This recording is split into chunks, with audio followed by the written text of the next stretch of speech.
doing well today. It's your brother True Jew tapping in with you as the host of the Voice of Zion. Yeah,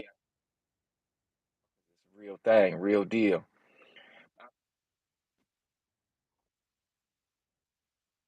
Finally, I hope everybody been doing well. It's no matter how you, no matter how you chop it up. Okay,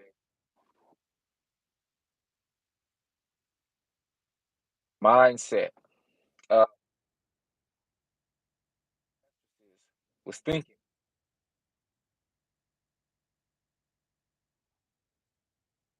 today as adopting more of a romanticized worldview. I'm not talking about the lovey-dovey today's uh,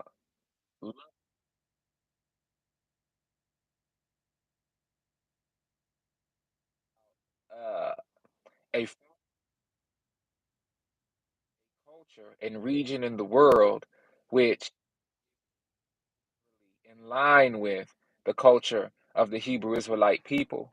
Let you know the romanticized is Roman. Okay, so for anybody who didn't get a chance to listen to that last live stream where I broke down the trivialization and romanticizing and Roman antics, romantics,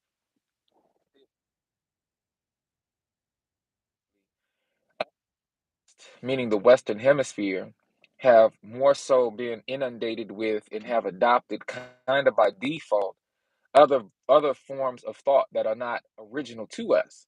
Okay, thought is a Romanized way of thinking. Go against our natural tendencies. Many of us have been caused to go against who we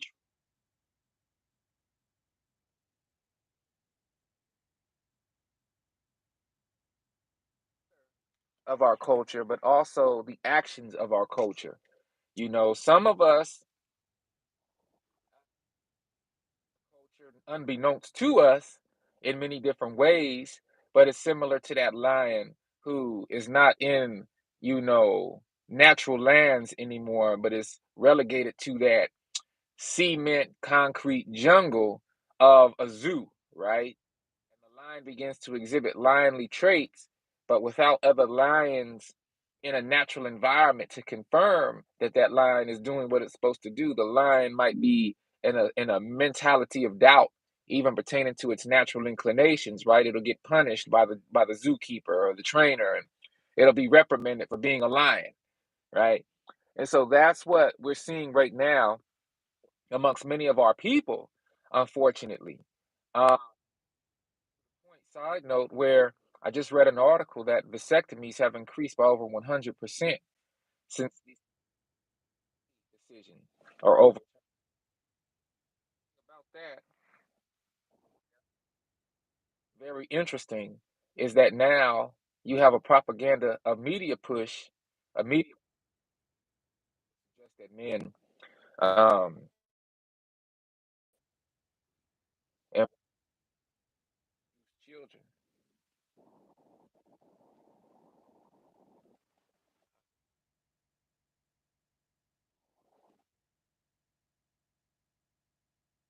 tying their tubes, especially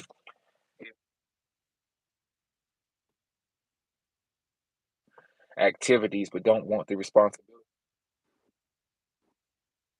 aspects of what happens when we come together as men and women to produce or to be uh which byproduct of okay conversation, but it's still in the same conversation because with men,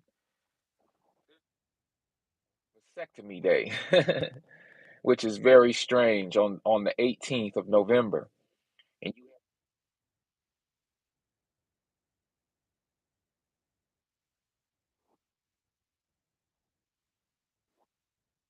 all of vasectomies out for free, 50 of them, in order to boost up this idea that men need to have vasectomies.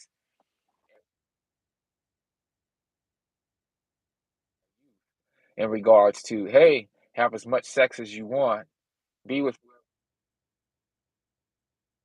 and bringing forth children. So not only is it a propaganda control of population control, excuse me, but it's very devilish and satanic, and it's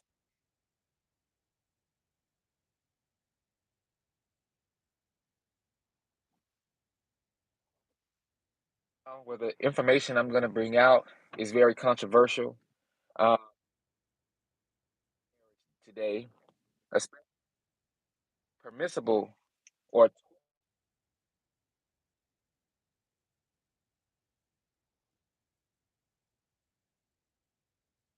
now everything has been so inverted that even the marriage, the permissible marriage of a man and woman, the homosexual push, uh,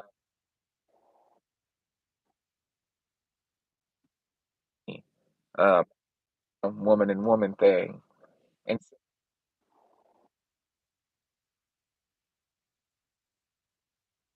so it is, anti Most High, anti Mashiach, anti Christ in thinking.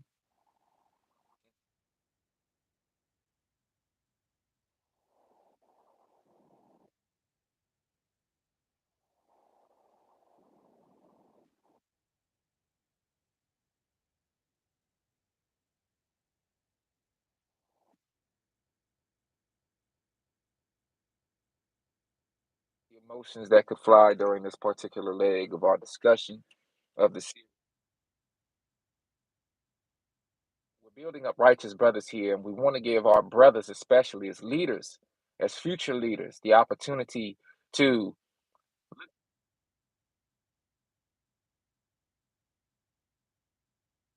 their mental strength, spiritual strength in regards to who we are so that we can stay strong as a people. When it comes to the form of getting together, man and woman, it's to create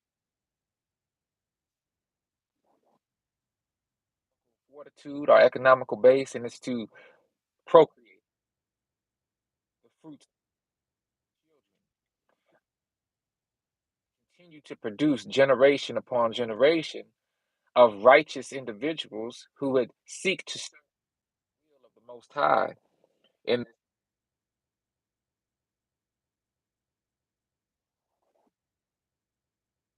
um,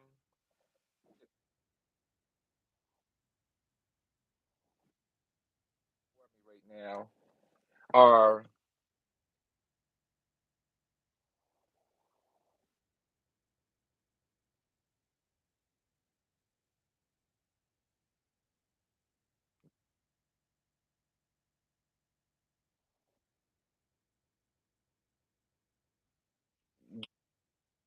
marriage. Remember that this whole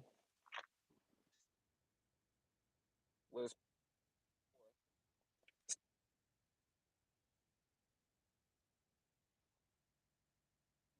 have a zeal for do so. Important because if we don't have the proper viewpoints on who we are as a people, for the youngsters who come along and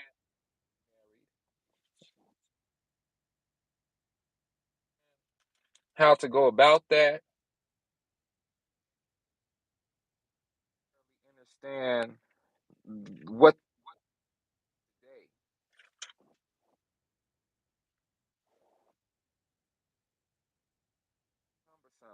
for young people who are being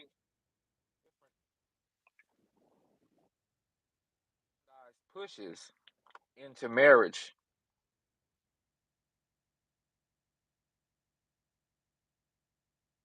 directly against.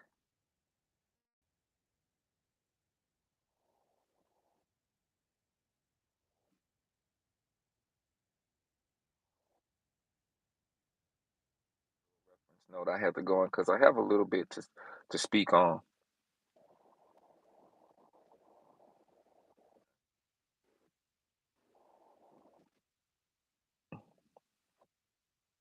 here. Actually, it's just in a different place.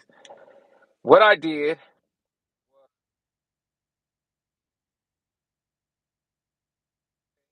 change the style up a little bit with how I do my live streams. I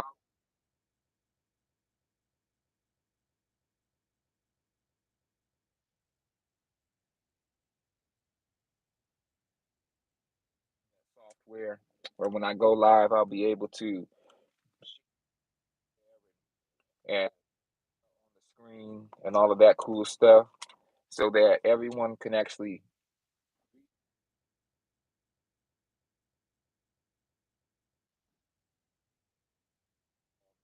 it, or in case some of you don't have the documentation in front of you, you'll be able to see it for yourself.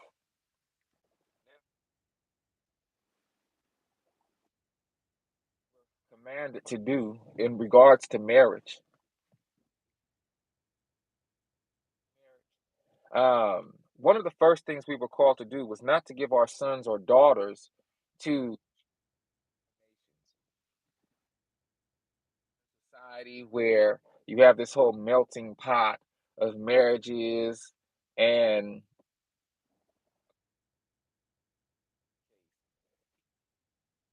every Hebrew Israelite women. We should our children up to be marrying other nations. We see the problem with that almost every day. That's I think one of the reasons why divorce is so high in this country because we're in this melting pot and that it's okay for so-called black folk to be with so-called white folk and all these different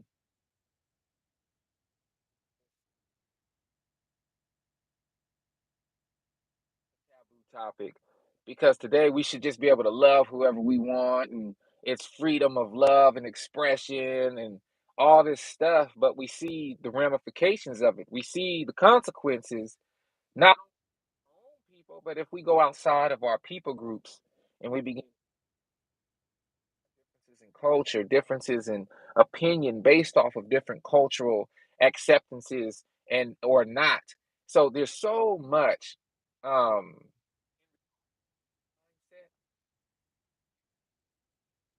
my life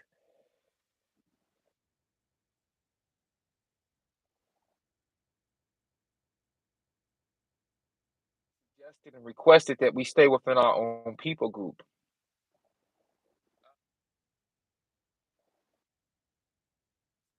of life in modern times that can, I can be attacked for. I'm not saying I want to be attacked for it, but I'm saying it's there.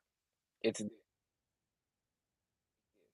what psychology. It goes who you are culturally, and then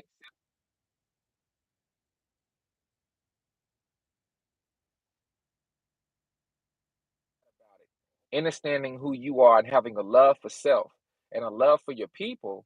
Therefore, you don't have to be racially, externally. And they don't, it doesn't have to be anything that should even be questioned because you should, as a man of Israel, want to be with an Israelite woman. As an Israelite woman, you should want to be with an Israelite man. Okay, no different than any other nation wanting to be with their own people. So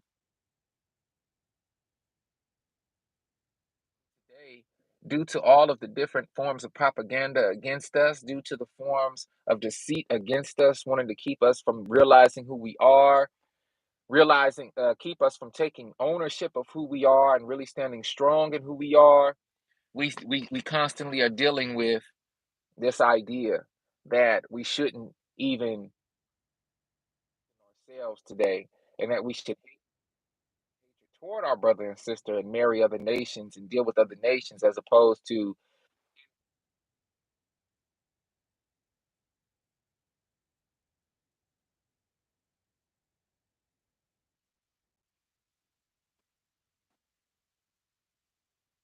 and being productive and responsible. It really was not to deal with other nations. Deuteronomy chapter 7. When the Most High thy God shall bring thee into the land whither thou goest to possess it, and hath cast out many nations before thee, the Hittites and the Amorites and the Canaanites and the Perizzites and the Hivites and the Jebusites, and mightier than thou. And when the Most High thy God shall deliver them before thee, thou shalt smite them and utterly destroy them. Thou shalt make no covenant with them, no sure mercy unto them. Neither shalt thou make marriages with them. Thy daughter, his son, nor his daughter shalt thou take unto thy son. For they will turn away thy son from following me, that they may serve other gods. So will the anger of the Most High be kindled against you and destroy thee suddenly. But thus shall ye deal with them. You shall destroy their altars and break down their images and cut down their groves and burn their graven images with fire. Now,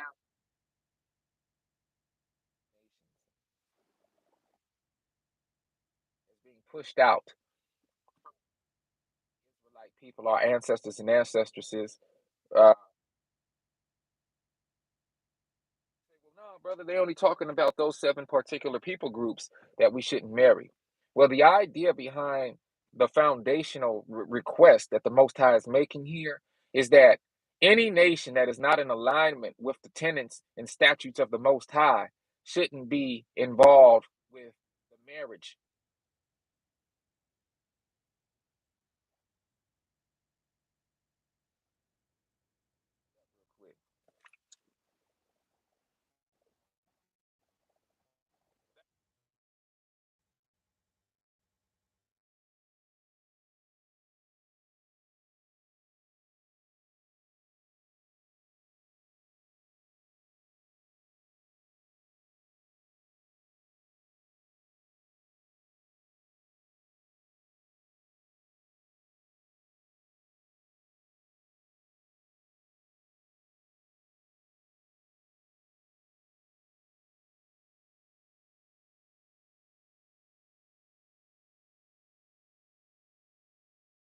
Now it's buffering. Y'all, I tell you. This thing not as easy as it seems. Once we start getting into making it work, it's like, come on now, this should be so simple. And it feels so simple when, like I said, when we get up here and we talking about all this other stuff that don't even matter. If I was talking about the games, if I was talking about anything else, it would be cool. Live stream all day long, right? As soon as we get to talking about our people and waking us up and doing what we need to do, as far as representing for the kingdom of the Most High, it can be very cumbersome and difficult. Can you hear me now? Hello, my name is. I thank you, family, for tapping in with me today. And shout out to you, family, for letting me know the live stream was tripping and all of that type of stuff. And excuse me for having to get out for a second. Somebody had called me and I tried to, you know, get out of it so we could keep the live stream going. And it wasn't cool. All right. So if you're back with me, let me know. I'm back and can hear you now.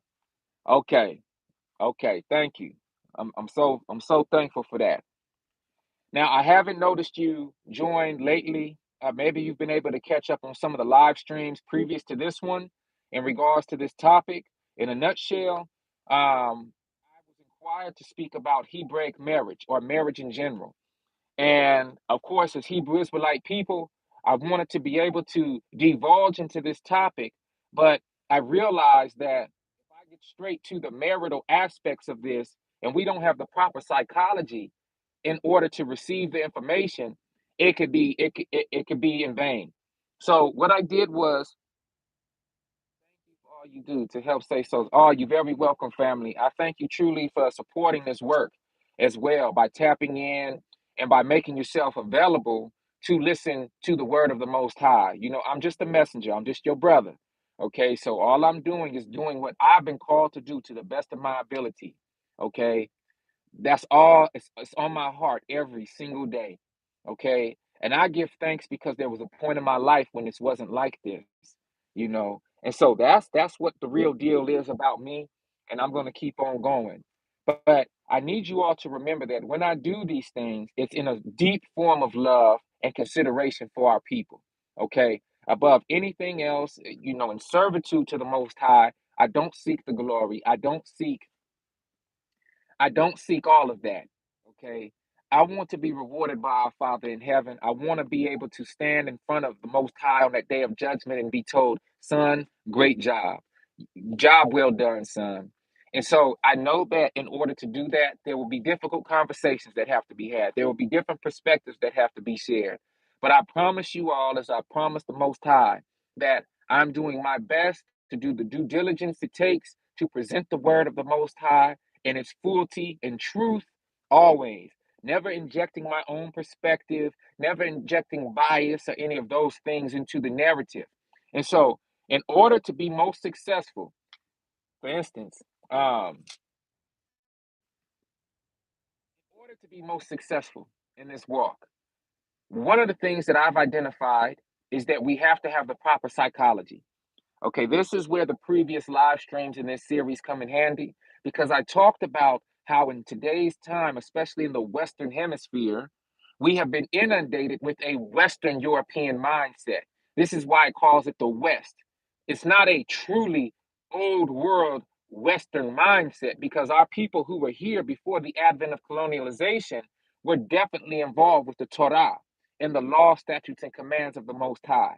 Okay, and how we looked at life before the advent of colonialism, before that Roman mindset crept in, we were living a certain way, even here in the Americas. So I want to make that clear. This whole idea of Western mindset, it doesn't have anything to do with an Americanized mindset as much as it has to deal with a Western European romanticized mindset. Okay? And there's a big difference. So the last couple live streams, I talked about psychology. And I talked about how if we're going to be successful in marriage from a Hebraic perspective, we have to do away with the romanticized psychology. I'm not talking about the lovey-dovey, ooh, you make me feel good, ooh, I make you feel good. I'm in love, Cupid shot us with an arrow mindset. That's not what I'm talking about. All of that is a form of romanticization, romanticized psychology. Literally the root word a thinking of Rome. Okay? We are Hebrew Israelite people. So we should be thinking Hebraically, not Roman, not Romanly. Not from a romantic perspective. We should be thinking Hebrewantic. If that's how we want to put the word together, it should be a Hebrewantic, not romantic. Okay? And so when I speak of these things, yes, I have a strong perspective on this. Yes, I have a way of saying things very authoritatively. And that only comes from all of the due diligence and all of my study over the years. So although I'm called as a man of the Most High not to respect persons, that doesn't mean that I have to disrespect you. That whole idea of not respecting persons, it just comes from stating the truth, okay? And not holding one person to a different regard due to the status of that individual. Oh, you balling, so I want to be careful of how I talk to you because you might be able to give me something in form of financial increase. Or you might not be so well off, so I want to talk to you a certain way and domineer over you in speech because I feel like in society you ain't nothing. Nah. I'm supposed to deliver the truth unequivocally to our people, regardless of status. That's what that scripture means in regards to no respecters of persons. But it's not my job to disrespect you, okay? It's not my job to disrespect you or to harm you verbally and verbally abuse you. No. We not about that on this channel. We about coming in actual brotherly and sisterly respect. Okay? And but I do know that when I deliver these words, sometimes it could be like, dang, bro, just talking. Like he really saying this stuff. And that's what we were called to do as men of Israel. Cry loud and spare not. Spare not your emotions and how you might feel in the moment, but just give you the word of truth and remind you about who you are. Okay? Remind you about who we are. Remind you about our Hebraic lineage and culture.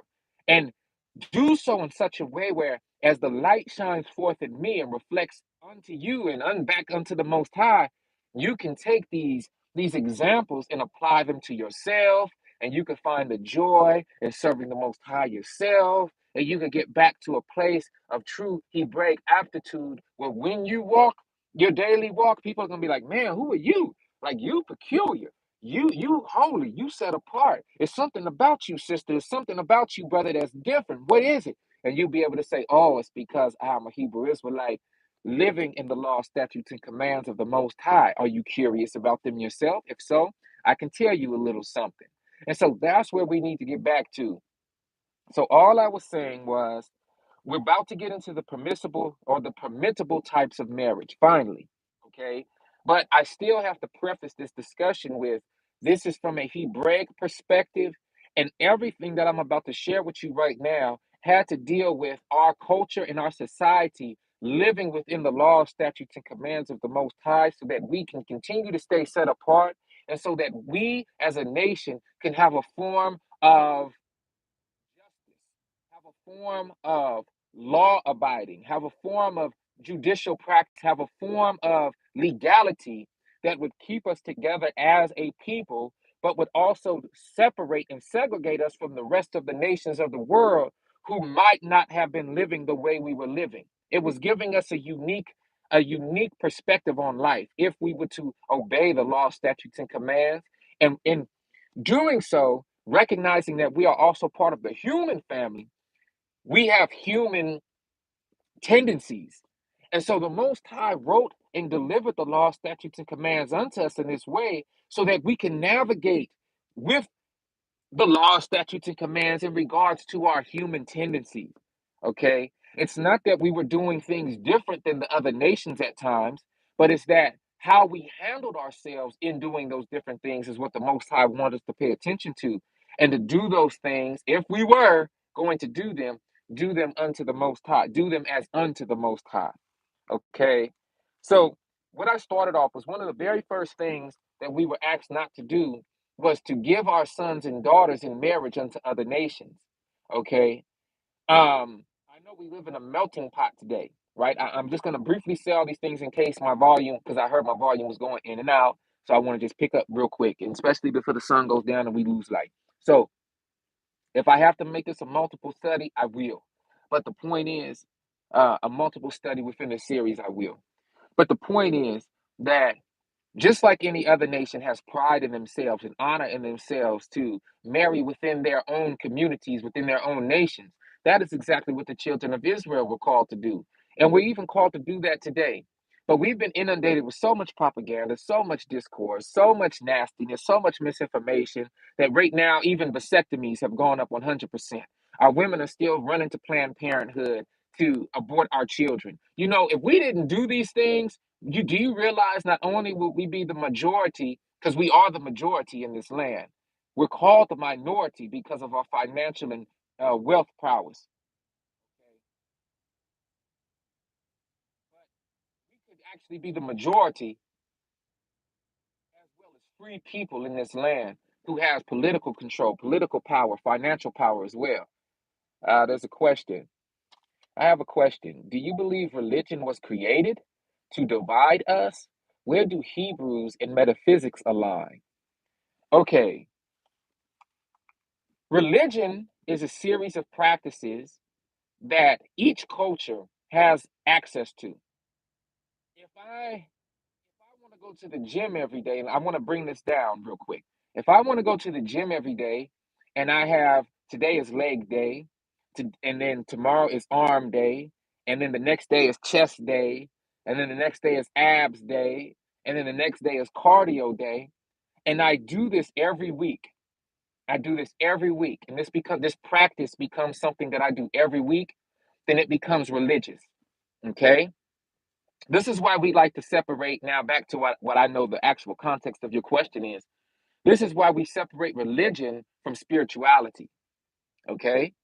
So we separate those things because in our spiritual observances, sometimes religion takes hold because we have to denote the seriousness of the practice of spirituality. So we formulate these different methods to embody that spirituality, and then do it over and over repetitively until it becomes religion. Now, I think your question is kind of loaded, but it's fine. It's perfect. It's perfect. No worries. The reason I say it's loaded is because culture itself, okay, you asked, was religion created to divide us? Culture itself divides us. Okay? Okay? If I'm not Chinese, but I look at Chinese culture, by denotation, I'm not Chinese. And the Chinese have a culture. Okay? Thank you, family. The Chinese have a culture. But whoever's not Chinese is by default separated from Chinese culture. Now, as far as the vision goes, it's up to the culture itself to bring people in. Bruce Lee, this is a great point because thank you for asking that question, family. Thank you so very much. Because that is the whole point of us getting back to a Hebraic mindset. Bruce Lee was attacked, and I think he was actually murdered, okay, because he left his traditional Chinese form of martial art thought and he began to bypass the ancient rules and tenets of what it meant to be a Chinese martial artist, okay? He was born in Oakland, California. No, no, no. Bruce Lee was born, where was he born? In Sacramento? I mean, excuse me, San Francisco. Bruce Lee was born in San Francisco. But his dojos, and his practices was in Oakland. Okay, so he's Northern California like me. But he was a Chinese person who would go back and forth to China. He began to realize the marketability of Chinese martial arts.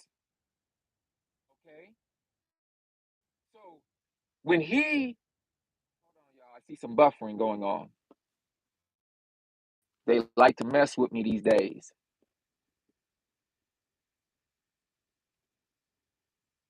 We're going to let that go. When Bruce Lee began to realize the marketability of Chinese martial arts in Northern California, he saw the seriousness of teaching other cultures or other people groups who belong to other cultures. His Chinese elders did not agree with that. They actually sent people from China to Northern California to specifically see Bruce Lee. I mean, see fighting. Okay, Bruce Lee's back, he was almost killed one time before. His back was broken by a Chinese martial artist who was specifically commissioned and hired to kill him. Okay? Now, what does that have to do with culture?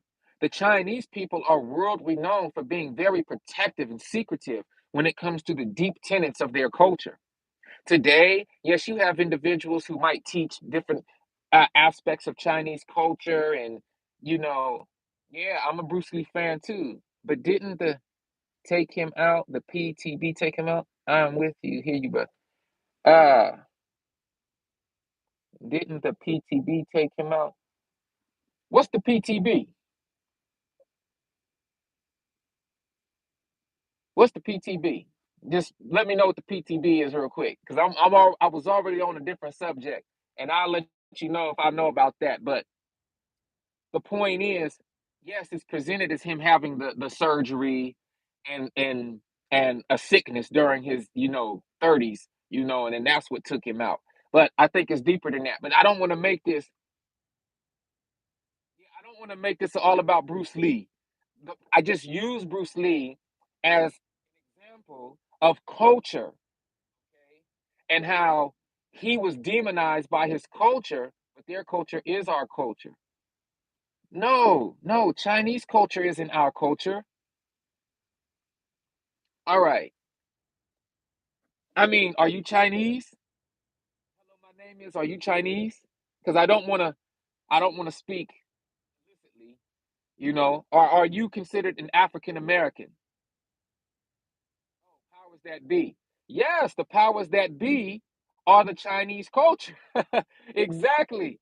The powers that be were indeed the Chinese culture, okay, in regards to Bruce Lee. Yeah. So you're right about that. But I have a question for you so I don't misconstrue your statements. Are you Chinese or are you so called African American? I would like to know now so I don't talk to you illicitly. Okay, I want to be very objective in my speech to you. Okay, because you said our culture is their culture, so I just want to know. You know, and excuse me for being that forward, but I just would like to know. So, so you're not Chinese. Wait, you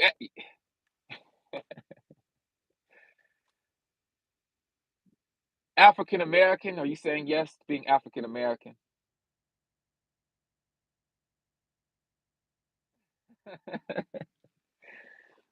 It's funny. I just don't want to be illicit in my speech to you. I want to be very objective because you had a serious question. Okay.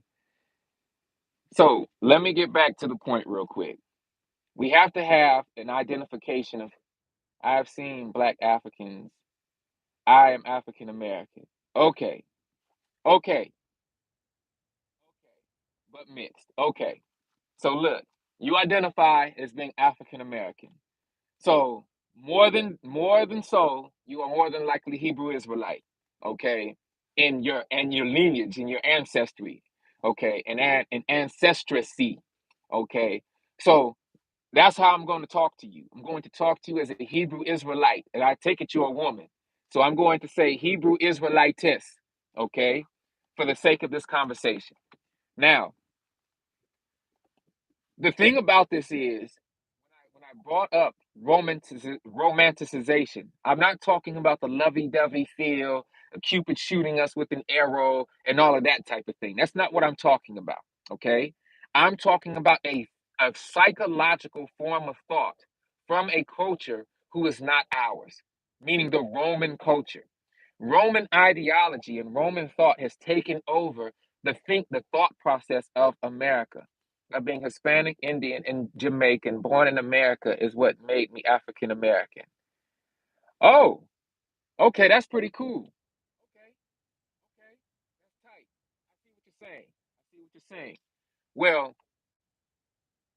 just to like, let me see. Speaking on Hispanic, Jamaican heritage, and I take it you're talking about East Indian heritage, or are you talking about so-called Native American heritage?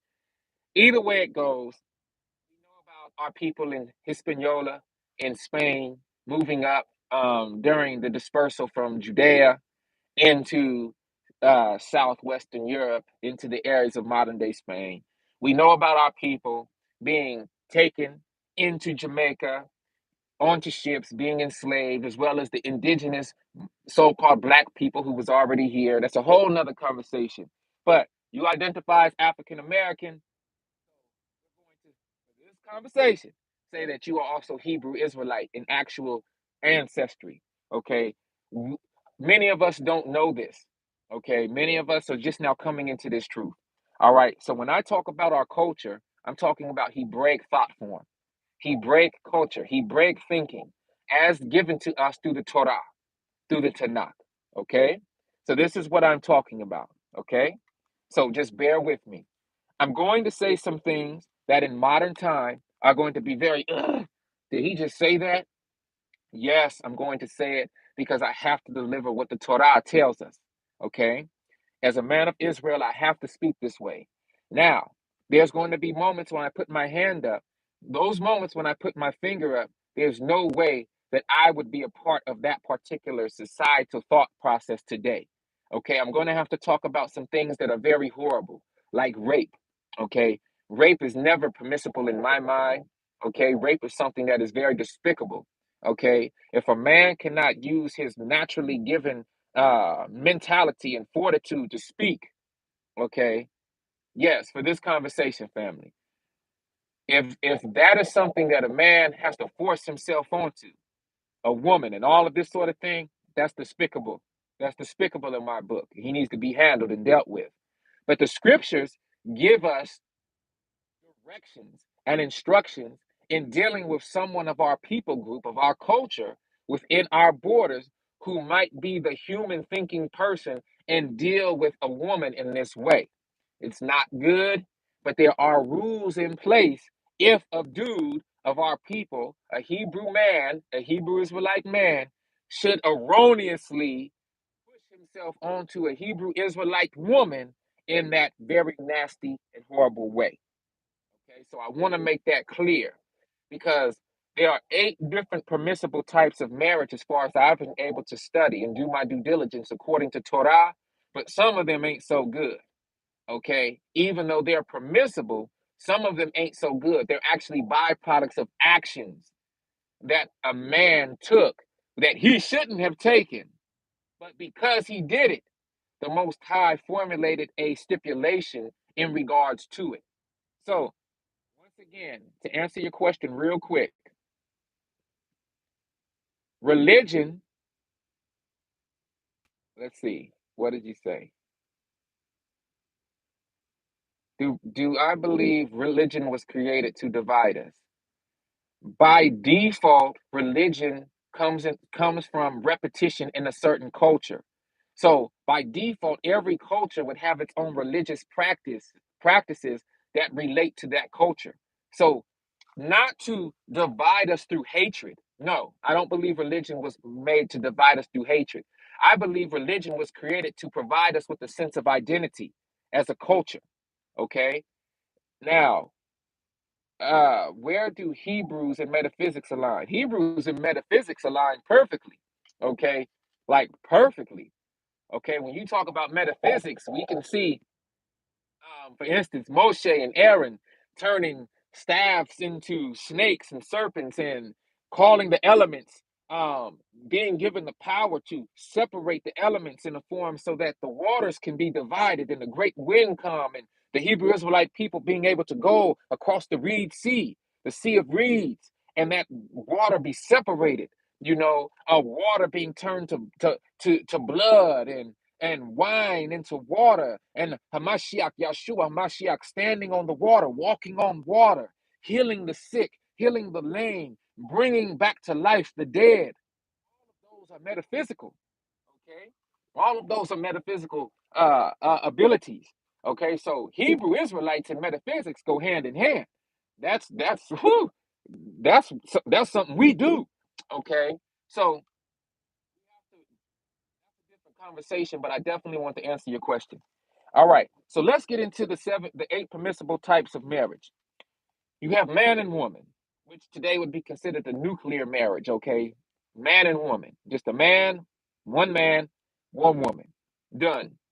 Then you have the second type of marriage, permissible from the scriptures: man plus wives plus concubines. Okay, one man, multiple wives, concubines, mistresses, women that are with him. 3, man plus woman's property. Okay. 4, the fourth type, man plus multiple women, which is called polygyny. It's a form of polygamy. So when we talk about polygamy, there are 2 forms of polygamy that I'm familiar with: polyandry, where a woman has multiple husbands, and then polygyny, where a man has multiple wives. Okay. Then we have the 5th type of permissible marriage, which is a man plus his brother's widow. Okay. Thank you, family. Thank you, family. And I don't know what those comments are regarding to. I'm going to just assume that they're in regards to my explanation on religion and metaphysics as far as the Hebraic perspective. Okay. Then you have number 6.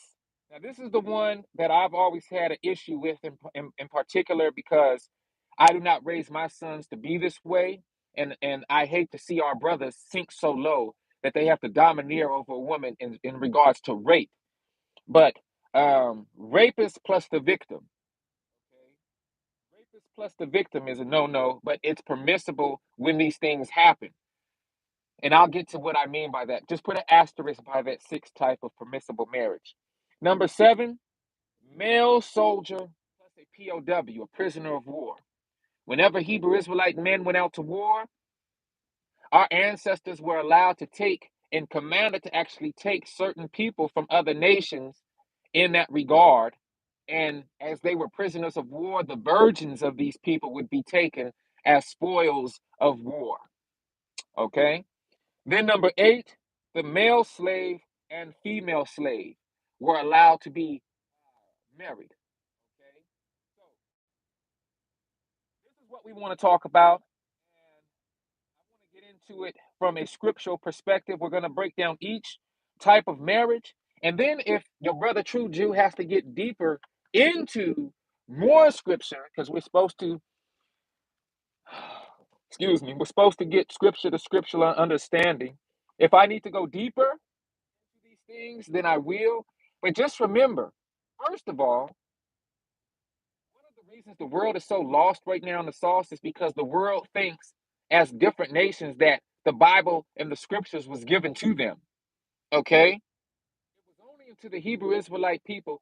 Rape is a marriage. Exactly. Yeah, it's like, what? No. Rape isn't a marriage, but the byproduct of rape, according to Hebraic law, will be marriage under a certain circumstance. Okay? And I'm going to talk about that. So I don't want brothers to go around here thinking, oh, they could rape somebody and now that person is married to them. Heck no. Heck no. Heck no. I will, woo, I get you. You don't want your brother True Jew to get you now. I'm not talking about that. We're going to get into it though, okay? I promise. We'll get into it. And this is what I was saying. Hebraic culture in the walls and in the realm of the Hebraic nation. Yeah, yikes. In the nation and in the culture amongst Hebraic people, we were still humans. Certain humans have an aptitude to do nasty and horrible things. The Most High knows this. So when it comes to individuals within our people group who would sink that low, there are laws, statutes, and commands in regard to that as well. But it's definitely not nothing that we need to be promoting and saying this is good. Rape is never good. Rape is never, ever, ever, ever, ever, ever, ever good. A man in his strength domineering over a sister in any way is never good. Never good. Never, ever, ever good. You will never hear your brother True Jew ever talking a way to be lifting up and promoting rape and all of that sort of thing. It's absolutely horrible. Okay? So please understand my perspective. I do not want to be misconstrued. If I've ever been misconstrued, I do not want to be misconstrued in this part of my lesson bringing forth. Okay? Okay? I have daughters myself. There's no way that I will ever stand for that. Okay? So please understand my perspective as I get into this word. Please. That is never good. But the scriptures and the Torah tell us how to handle that if a man should do that horrendous act within our community. Okay? That's the point that we need to look at. And this is why it's difficult at times to really deal with this subject overall. Okay? But let's get to it. Man and woman. Genesis chapter 2, verse 24. Let's just get straight to it.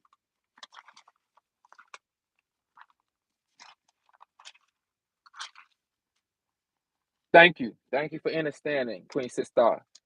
Genesis chapter 2, verse 24. We all have heard this before.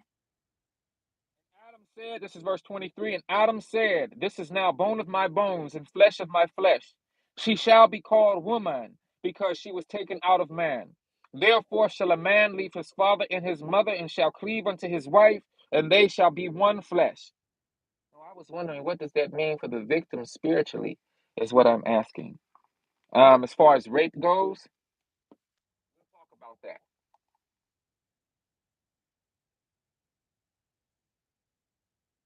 One flesh means a man coming into a woman having child by that man, and the two individuals becoming one flesh through the child that is born. Okay? That's what that means.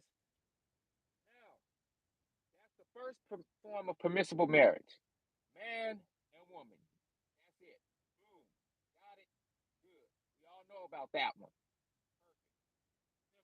Self-explanatory, except for the part of one flesh. A lot of people don't know what one flesh means. One flesh means that man and woman have a child, and that child is a conglomeration of both fleshes now becoming one. Half your mama, half your papa, now you're born. You are representation of that one of those two fleshes becoming one. Okay, so that's what that means. Now, the second type of marriage is man plus wives plus concubines. Okay, now we see this all throughout the scriptures, and what we're going to do now is go to the book of Genesis. Again, this is Genesis chapter 11. Genesis chapter 11, verse 29. This is a quick narrative of Abraham, Father Abraham, and his wife Sarai, Sarah. And Abraham and Nahor took them wives. The name of Abram's wife was Sarai, and the name of Nahor's wife Milcah, the daughter of Haran, the father of Milcah and the father of Ishkar. But Sarai was barren; she had no child.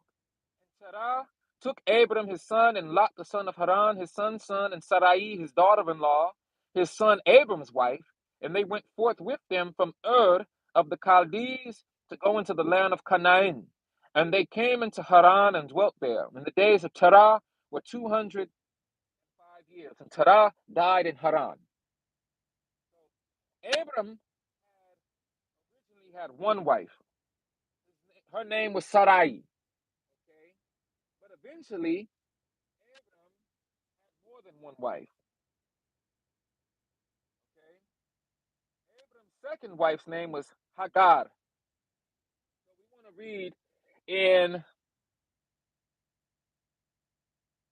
verses Genesis chapter 16 down, where we read, Now Sarai, Abram's wife, bare him no children, and she had a handmaid, an Egyptian, whose name was Hagar.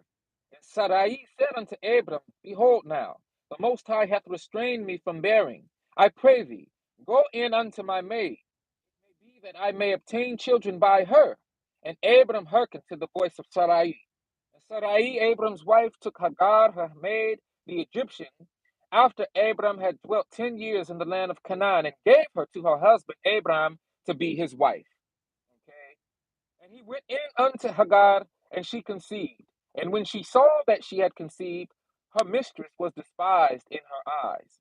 Okay. So from being a maid to a second wife to Abram. Now, Sarah and Hagar, Abraham's wife Sarah had a handmaid, Hagar, that we just read about, who was an African woman given to Abraham in order that his wife might have children. We just read this. At Sarah's directive, Abraham and Hagar the Egyptian brought forth Ishmael. This interrelationship joined together the two great African people of Shem and Ham, placing Abraham as the father of both the Israelite and Ishmaelite or Arab nations. Okay, Ishmael is the father of the Arab people. Okay, and this is why Arab people are also Hebrews. The difference is Arab people are not Hebrew Israelites; they are Hebrew Ishmaelites. Okay, and then we see Genesis chapter 25. It's getting dark out here. The light is going down. So I'm going to do this. Okay. Then we see in Genesis chapter 25 where Abraham takes another wife unto himself. Then again Abraham took a wife, and her name was Keturah. And she bare him Zimran, and Jokshan, and Medan, and Midian, and Ishbak, and Shua. Okay. And so Abraham then had this third wife named Keturah. So now he's up to Sarah, Hagar, and Keturah. Okay. He also had concubines. But unto the sons of the concubines, which Abram had, Abraham gave gifts and sent them away from Isaac his son, while he yet lived, eastward unto the east country. Okay. And so there are names in regards to Abraham's wives and his concubines, okay? And so we read about that in the book of Genesis, And you can read about that in Genesis chapter 25, 24, and 25. Okay? But you see, it's getting darker out here, and it's even going to be harder for me to read. So let's keep going. The point is that those were permissible types of marriages. Then we go to the third type of permissible marriage, man and woman plus woman's property. We can find that in Genesis chapter 16.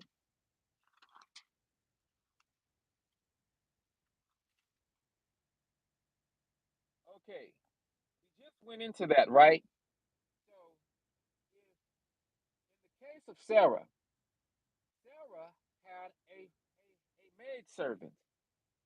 She would be considered Sarah's property at the time. Now, I don't want to get into slavery and all of that right now. This woman, who was Sarah's handmaiden, was considered property to Sarah. Sarah could not have children at the time that she wanted to. She eventually became the mother of Isaac, though, okay, who was the father of Jacob and Esau. But at the time, she couldn't have children. So she gave her handmaiden, who was her property, to Abraham. And Abraham made the handmaiden his wife. And that handmaiden's name again was Hagar. Okay? And Hagar is the mother of Ishmael, who is the father of the Arab nations. Okay? Then we see man, the fourth type of marriage is man and multiple women. That's polygyny. Now, we don't see polyandry in the scriptures. Polyandry isn't something that's permissible in the scriptures, even though it's a form of polygamy. Okay? Polygyny is a form of polygamy where a man has multiple wives. Now, polyandry is the form of polygamy where a woman has multiple husbands. We don't see that as an example of permissible marriage in the scriptures. Okay? But all throughout the scriptures, we see the example of polygyny. So much so that even the Most High gives us the word and the scriptures pertaining to polygyny in the form of him marrying both Israel and Judah. Okay, so the kingdom of Israel, the kingdom of Judah are the Most High's wives. Okay, and we read about that taking place in the book of Jeremiah, chapter 3, verses 6 through 10, Isaiah, chapter 62, verses 4 through 5, where the Most High calls himself the husband or the husbandman or thy maker, thy husband, regarding to in regards to Israel, the kingdom of Israel, the kingdom of Judah. Okay. When we talk about man and multiple women as far as polygyny is concerned, um, one of the most uh, simple scriptures we can get to, especially since the sun is going down, is Deuteronomy chapter 21. Okay, Deuteronomy chapter 21, uh, verses 15 and 16.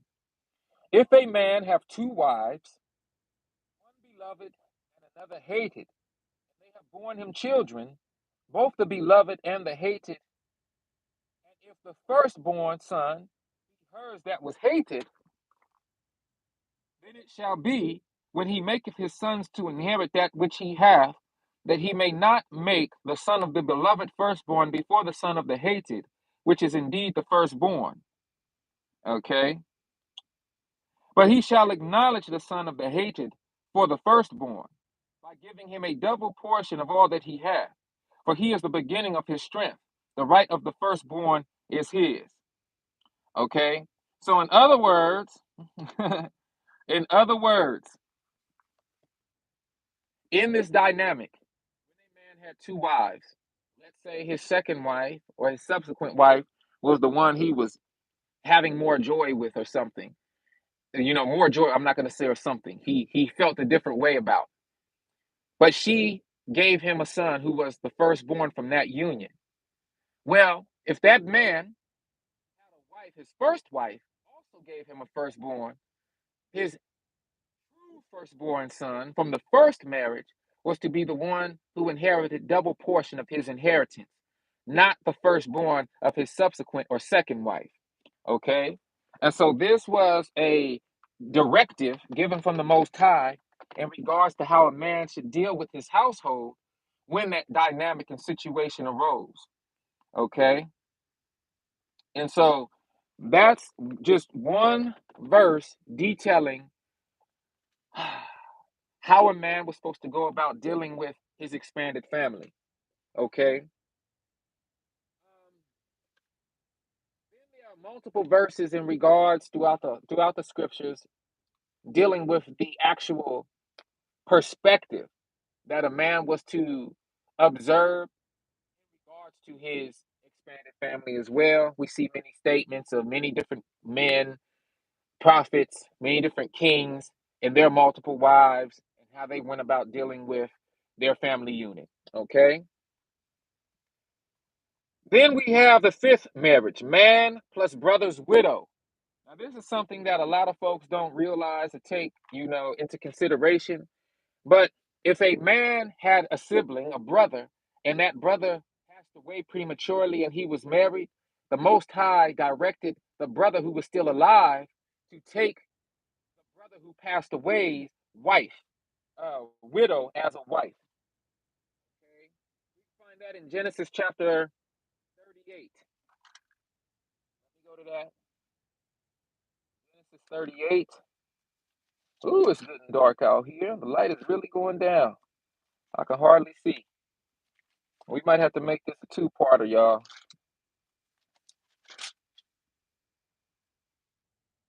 No, I'm going to stop at the sixth one because we had a question from one of the sisters regarding spiritually speaking in that whole rape situation.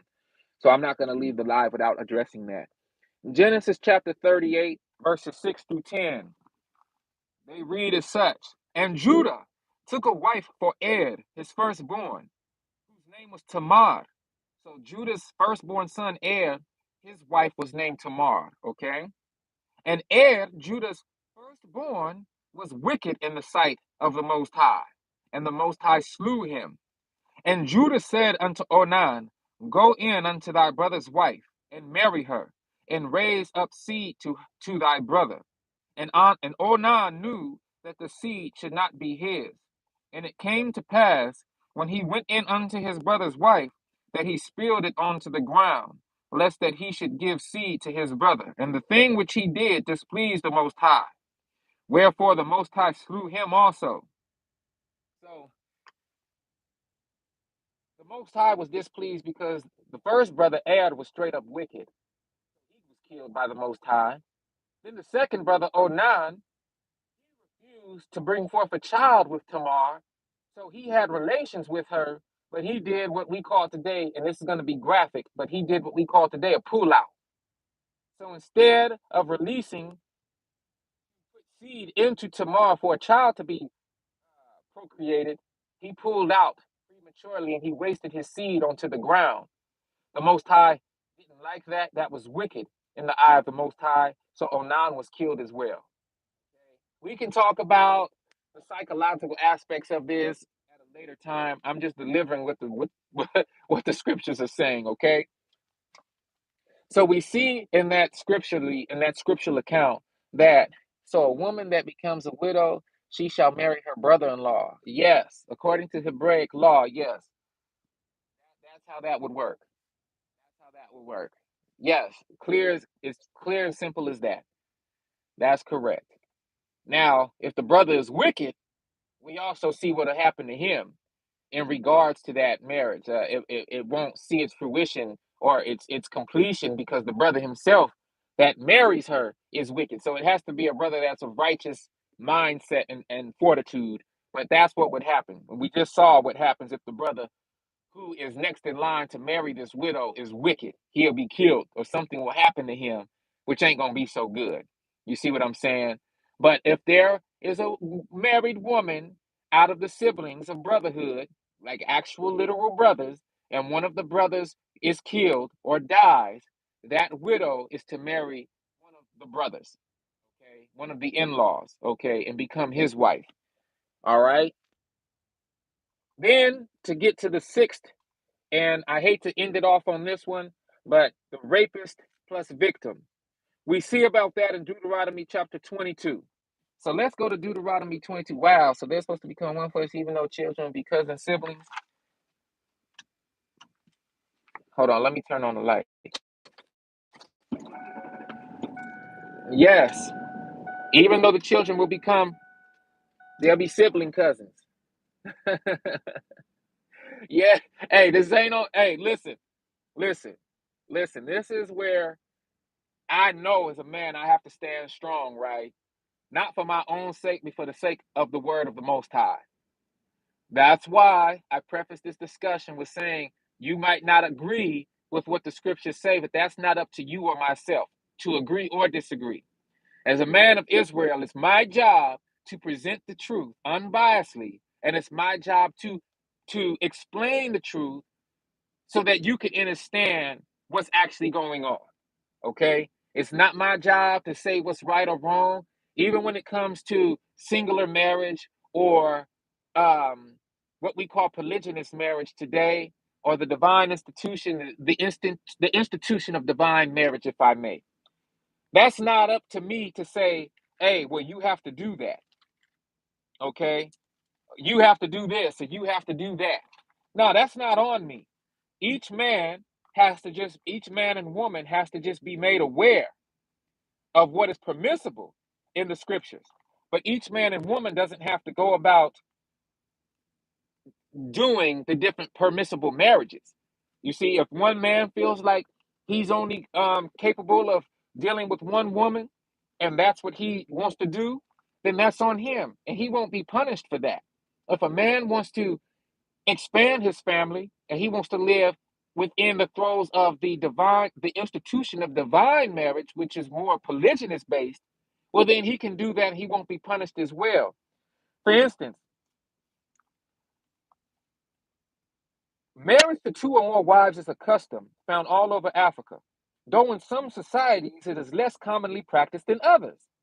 The attitude towards marriage and procreation is that these recapture or attain lost immortality. The more wives a man has, the more children he is likely to have, and greater is his promise of immortality. He is reborn in the multitude of his descendants, and many will remember him after he has died physically and entered his spiritual immortality. Plural marriage also raises the social status of the family. The head of a big family earns great respect in the eyes of the community because the survival of the community is ensured. So, this is why the Most High permitted polygyny. Right. I will not. I don't know what that means. Uh, Please type that again for me, Queen Sister. Sorry, I would not want to sleep with my husband's brother. Got you. Once again. Okay. Sisters, let me make this clear. This is something we feel you, but nah, no disrespect to God. Hey, sleep with my bro-in-law. I agree with hello, my name is. Okay. Okay, Queen Sister. Thank y'all for your honesty. Once again, there are, you have to use discernment. Okay. The reason why this was brought up when Judah asked his son or gave, okay, so let me say it like this. Let me say it like this. You have to look at the dynamic. And I'm not saying you have to look at it to agree with it. What I'm saying is please look at it in the proper context, okay? Judah, firstborn, was heir, okay? When Judah got a wife for his firstborn, the inheritance of Judah was going to be passed on to his firstborn, okay? Therefore, if Er, Judah's firstborn, and Tamar, Er's wife, were to have a son, then Judah's inheritance would pass from heir and eventually onto that firstborn son to keep the name alive, okay? To keep the lineage alive. But when Er was killed by the Most High, because Er was wicked, Judah no longer had a firstborn son. So all of the inheritance and the idea that that lineage would continue to propagate and be pushed forward was now passed on to Onan. But Onan was wicked too. Here's Tamar running around here, and she's been chosen as a wife. Everything is about the man. What does it mean for the woman? They would call us a hoe today. Yeah, everything does seem to be for the man until you get to the narrative of Sarah, for instance. And Sarah was the one who suggested that Abraham, her husband, marry Hagar. Okay, that wasn't Abraham seeking to add wives unto himself. It was actually his first wife who made that suggestion. And so that's where Ishmael came from. Only later did Abraham begin to have more wives outside of Sarah's suggestion. Okay.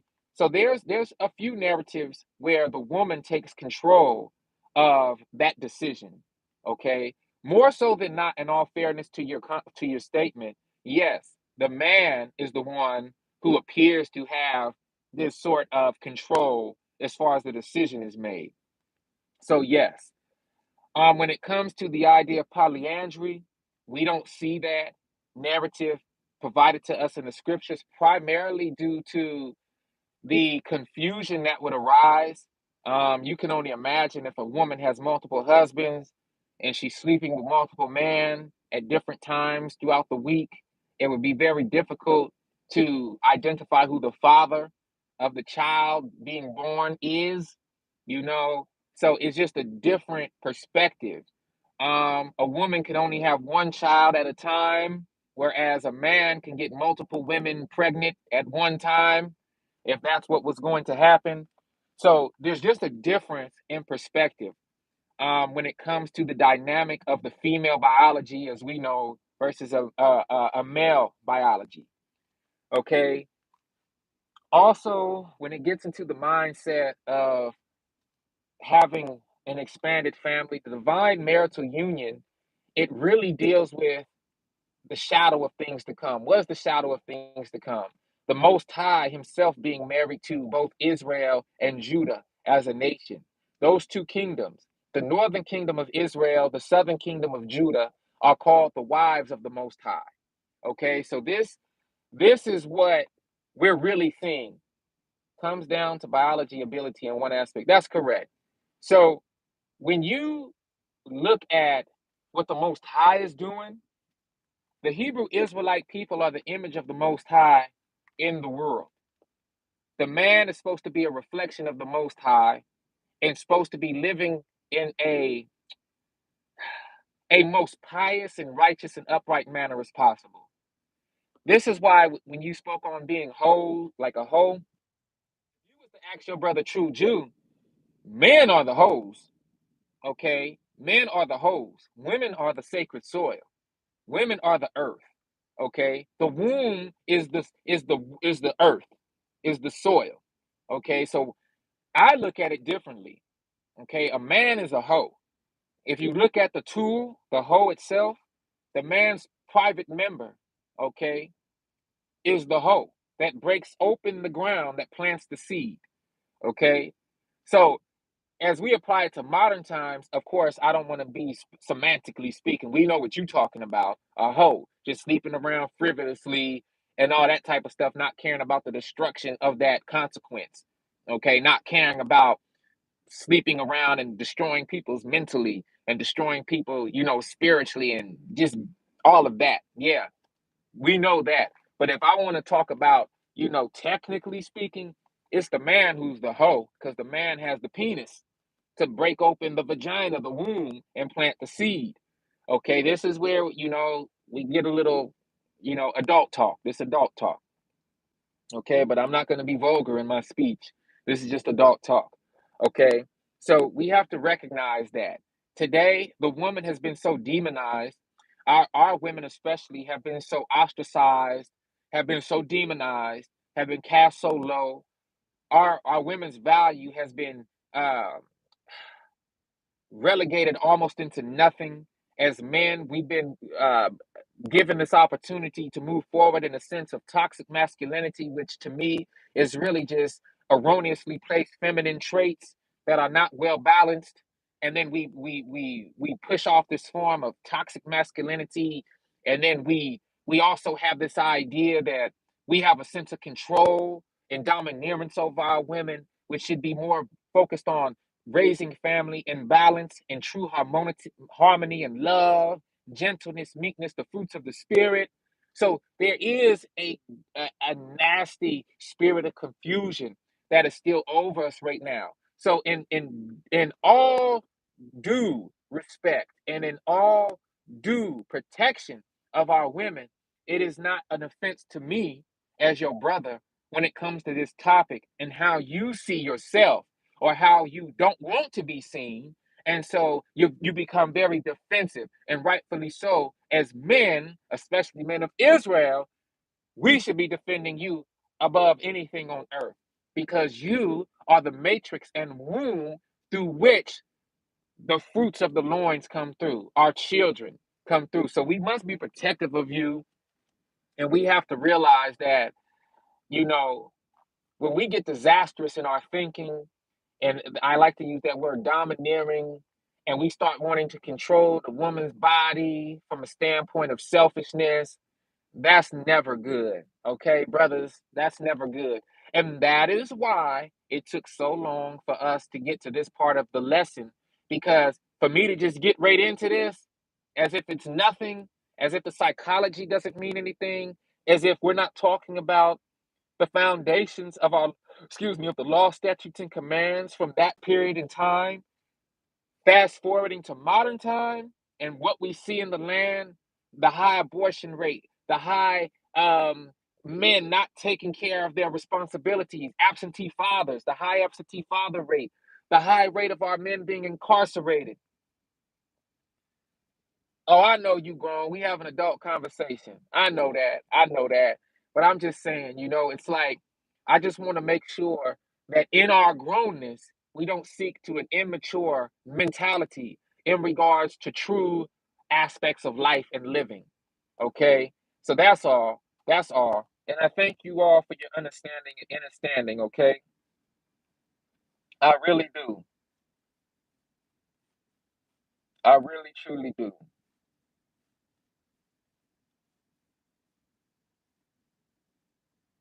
Um, this is something I've been looking for a while now.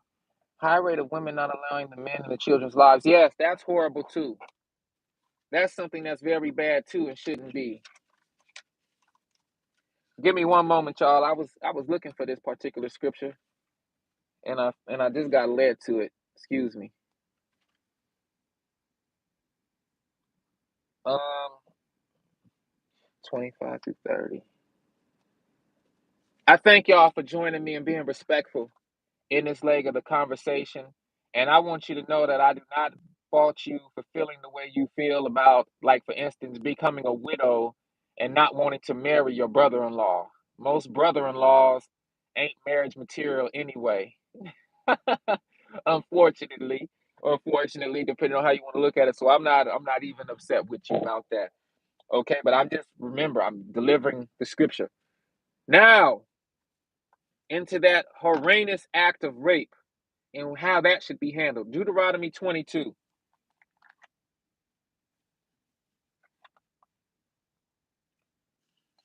All right.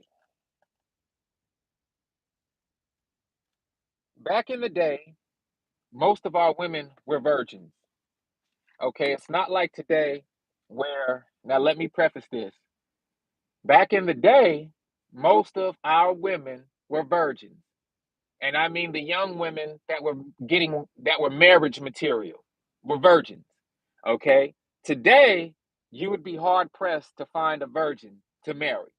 All right. Now, I say this recognizing the time that we're in. We're in the place of our captivity. Okay. So let me also say this. When you when you get to a point in your life where you're ready to be married in today's time, first of all, a man in my position, for instance, I shouldn't fault a sister for not being a virgin in today's time.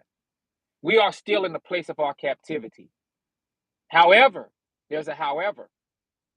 Just like myself had ran away from the law, statutes, and commands for so long, right? Just like myself I had to get into the proper psychology and mentality to see myself as a true Hebrew Israelite man. And in doing so, it's more than having locks on my head. It's more than my beard. It's more than the clothes I choose to wear. Oh, no. Oh, my. Hey, y'all, I might have to call this off. My son just texted me and said there's a serpent in our house. Remember, I'm in the countryside, y'all. So I might have to go. Y'all keep me in your prayers while I get this snake out of my house. But there's a literal snake in my house. Okay? So y'all bear with me real quick. I'm gonna talk about this. The snake looked like the snake you had to kill when we were building the tabernacles. Okay, so there's a little snake in my house, y'all. Hey, I want you to find where the snake is and let me know where it's at. Let me see. True women are so wrong who do that. I forgot what I said, y'all, for you to even make that statement. Um, I'm gonna say this though. Right now, we're in a position as a people. Hey, how are we thinking? Okay, make sure they block the office off, and I'm gonna come up and deal with the snake. All right, y'all. So look, we have to get into the proper mentality. Oh, this is what I was saying. Oh, okay, okay, y'all. Let me see what was said. High rate of women not allowing the men in their children's lives. Okay, okay, yeah, yeah, yeah. That is wrong. So thank you for the clarification, y'all. This is what we're dealing with right now. We're all in the place of our captivity. So the first thing that we have to do is really recognize that we have to have a proper mindset. That's where the psychology of being Hebraic comes from versus a Roman type of thinking, okay? So we want to deal with that in a way that, you know, we we recognize who we are first. Back in the day, our women were primarily virgins as young women. So they were a gift to a husband. Okay, they were a gift to a husband from the father of the young lady, whoever she was marrying. Okay, and so this is something that we have to remember. But as we start at let's start at verse 15 of Deuteronomy 22.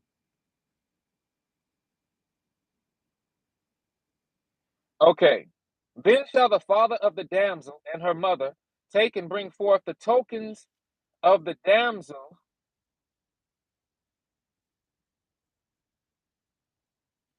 Take forth the token of the damsel's virginity unto the elders of the city in the gate. And the damsel's father shall say unto the elders, I gave my daughter unto this man to wife, and he hateth her. And lo, he hath given occasions of speech against her, saying, I found not thy daughter a maid, meaning a virgin. And yet these are the tokens of my daughter's virginity. And they shall spread the cloth before the elders of the city, and the elders of that city shall take that man and chastise him. So men would have any excuse back then to divorce a woman.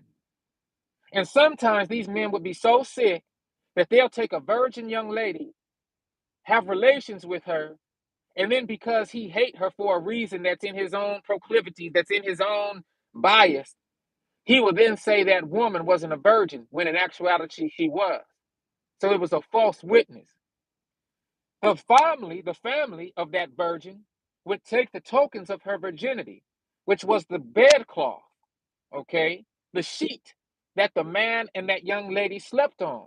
And you would see the blood from the virginity, from the virgin act, from the act of sexual intercourse, from that first time that young lady ever had sexual intercourse, and it would be on that cloth.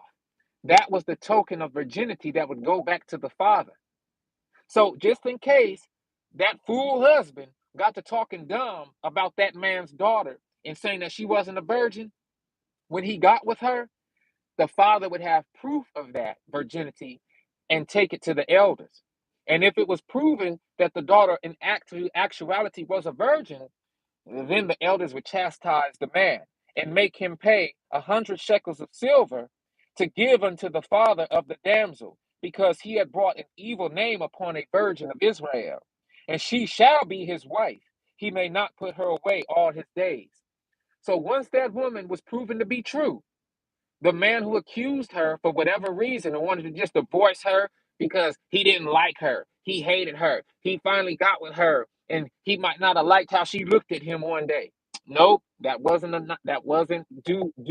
worthy of no divorce, and that man would have to keep her as his wife all of his days.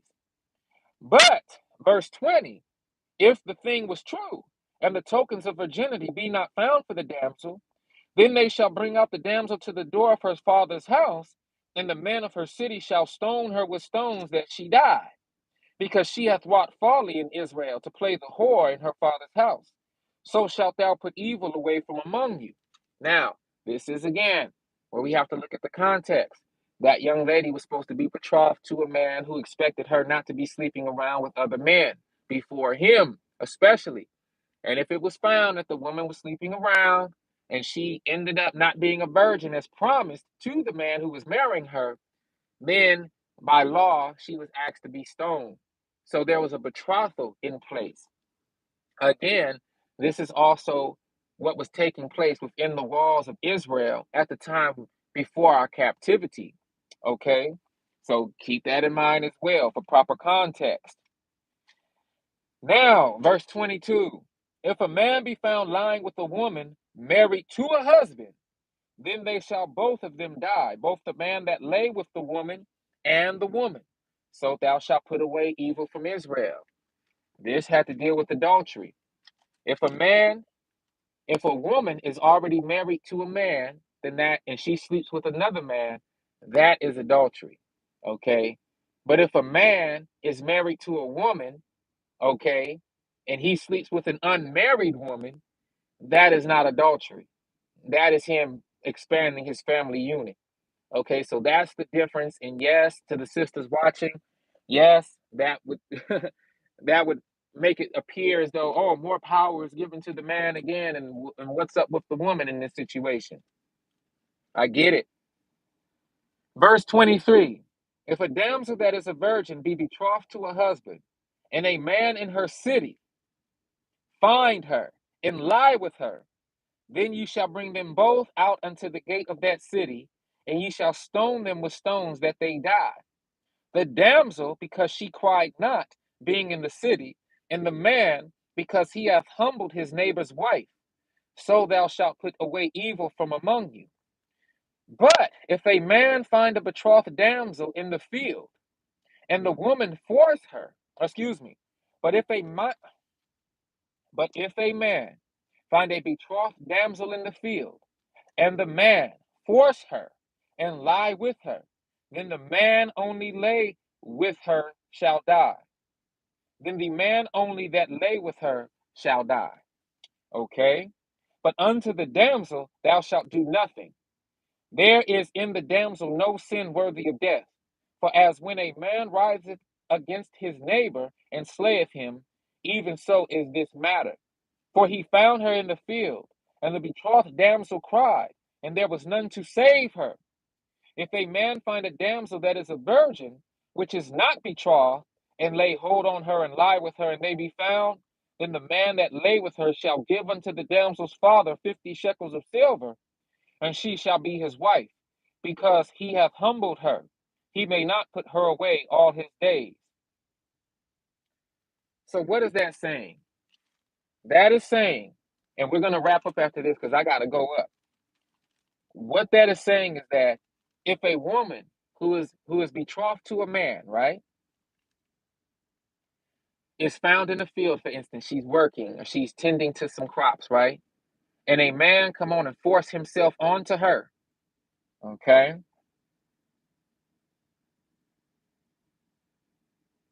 And she cries out about it. But they're in a place in the region where no one could hear that cry, right? She did not want this to happen, but it happens and she's raped. The man who raped her will die. He must be killed, okay? Because he raped a woman who was promised and betrothed to another man, okay? No fault will be found in her because she cried out and tried to stop him, but by way of this man's strength, he was able to control her and force himself unto her. He got to go. He got to go. But when it comes to, now this is Hebraic law, if a man force himself onto a virgin who is not betrothed for marriage to another man, then that man must pay 50 shekels of silver to that virgin woman's father and take her as his wife. Okay?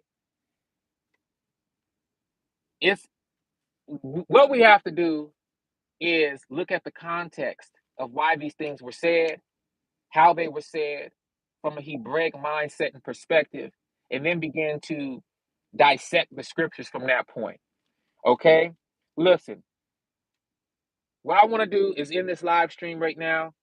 Thank you all for the time that you've given me. We still have to cover. We'll pick up, most high willing, back at this topic, this form of marriage, and then we'll go into 7 and 8. Okay, but I have a lot more scriptures to speak on and to discuss for this topic. So I thank you for taking the time thus far to journey with me through this biblical discourse. I thank you for all of your respect, and I thank you for allowing me to get through this without any problem. Blessings to you all this evening. I got some more work I got to do inside right now. I got to get back up here to this house and figure out what's going on. But I thank you all for the time that you allotted to me out of your busy schedule. Blessings of peace to you always. It's your brother True Jew tapping in with y'all the only way I know how. You're very welcome. You're very welcome. Thank you, Queen Sister Awakened Goddess. Thank you, Queen Sister. Hello, my name is. Thank y'all for joining me and for your respectful discourse between one another and all of the other viewers today. We'll be back on this again. Let's hope that we can continue to talk about this in respect of the Torah, in respect of the Tanakh, in respect of what the Most High has decreed for us as Hebrew Israelite people, and we'll continue going on. This your brother True Jew tapping in with y'all the only way I know how. Raw, real, and uncut. Remember to stay blessed, stay vigilant. Most High Mama and Papa willing, I'll be back with another one. But until then, gone.